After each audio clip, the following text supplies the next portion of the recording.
Assalamualaikum warahmatullahi wabarakatuh.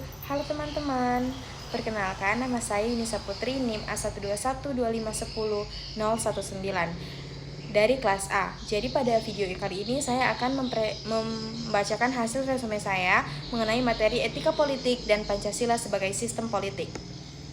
Nah, kita masuk pada pengertian dasar. Etika adalah cabang filsafat yang membahas nilai moral, yaitu tentang apa yang dianggap baik, buruk, dan benar salah dalam perilaku manusia. Artinya, etika menjadi pedoman bagaimana seseorang harusnya bertindak. Politik adalah segala hal yang berhubungan dengan kekuasaan, pemerintah, dan proses pengambilan keputusan yang memengaruhi masyarakat.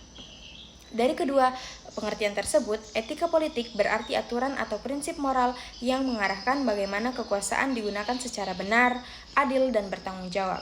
Jadi, politik tidak boleh asal menang atau mencari kekuasaan, tetapi harus bermoral. Selanjutnya, Pancasila sebagai sistem etika.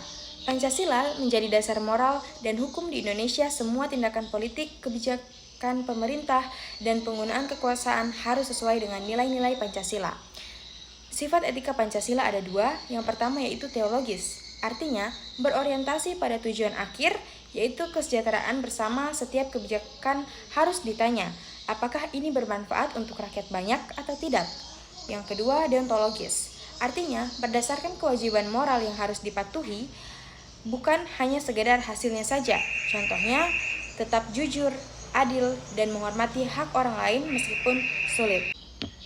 Selanjutnya, dimensi etika politik dalam setiap sila. Sila pertama, ketuhanan yang Maha Esa. Kekuasaan tidak hanya dipertanggungjawabkan kepada rakyat, tetapi juga kepada Tuhan. Pimpinan harus jujur, amanah, dan berakhlak.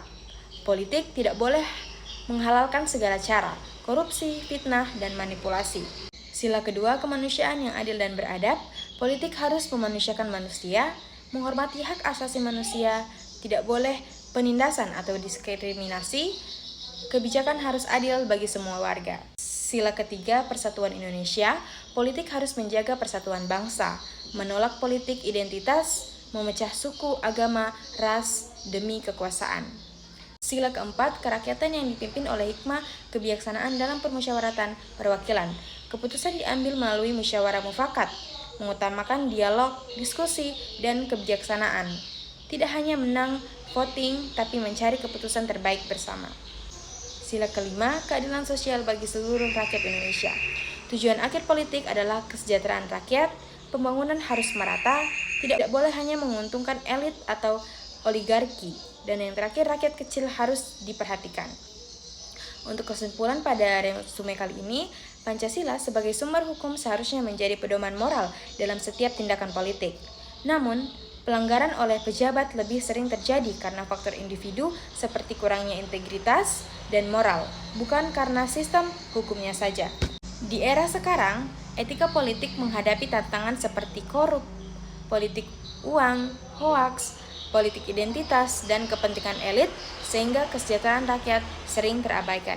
Itu saja hasil resume yang dapat saya sampaikan. Jika ada kekurangan, mohon dimaafkan. Wassalamualaikum warahmatullahi wabarakatuh. Terima kasih.